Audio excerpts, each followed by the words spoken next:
क्या आप जानते हैं कि आपके पास 3 शरीर हैं? जी हाँ, हमारे पास 3 शरीर होते हैं। पहला होता है स्थूल शरीर, दूसरा होता है सूक्ष्म शरीर और तीसरा होता है कारण शरीर। स्थूल शरीर वो शरीर है जो हमें दिखाई पड़ता है, यानी कि जो अन्न से बना होता है। सिंपली समझें तो जो 5 महाभूतों से बना होता है, यानी कि जल, वायु, अग्नि, आकाश और पृथ्वी से जो शरीर बनता है उसे हम स्थूल शरीर बोलते हैं। दूसरा होता है सूक्ष्म शरीर, यानी कि जो मन, बुद्धि और अहंकार है उसे हम सूक्ष्म शरीर बोलते हैं।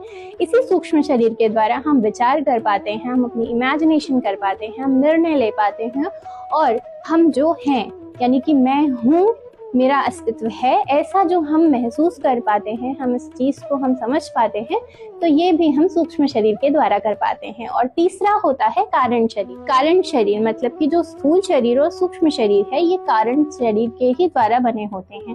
कारण शरीर मतलब जो हमारे कर्मों के संस्कारों का बीज होता है और अविद्या से बना होता है। इसको बहुत सिंपल भाषा में समझें तो ये सूक्ष्म शरीर और स्थूल शरीर का मटीरियल होता है, यानी कि जो हम कर्म करते हैं उन कर्मों के जो संस्कार हमारे अंदर डेवलप होते हैं वो कारण शरीर में डेवलप होते हैं।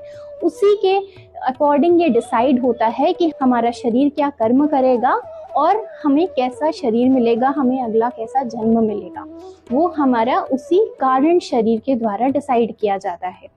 तो ये जो कारण शरीर है ये कर्मों के संस्कारों के द्वारा बना है। तो आपको ऐसा नहीं लगता कि ये गेम है और गेम में कर्म नाम का इंस्ट्रूमेंट हमें दे दिया गया है, वो हमारे हाथ में है, उसका कंट्रोल भी हमारे हाथ में है, पर हम उसको अगर ठीक से यूज करना आ गया हमें तो हम इस गेम से एस्केप कर सकते हैं, यानी कि जिसे हम मोक्ष बोलते हैं। गेम कौन सा है? जन्म और मरण का जो ये गेम चल रहा है, जो हम जिसे जन्म मरण का चक्र बोलते हैं, उससे हम एस्केप कर सकते हैं। बस हमें ये कर्म नाम का इंस्ट्रूमेंट चलाना आ गया, और अगर हम इसे ठीक से नहीं यूज कर पाए तो हम इसी के द्वारा अपना नाश करते रहेंगे, हमें दुख मिलता रहेगा और हम इसी गेम में लूप में फंसे रहेंगे। तो आपको बस ये बताना है कि हम इस कर्म नाम के इंस्ट्रूमेंट को कैसे यूज करें कि हमारा जो कारण शरीर है वो डेवलप ही ना होने पाए, यानी कि अगर जब ये डेवलप होना बंद हो जाएगा तभी हम इस गेम से एस्केप कर पाएंगे। कमेंट सेक्शन में जरूर बताइए। ओम नमस्ते।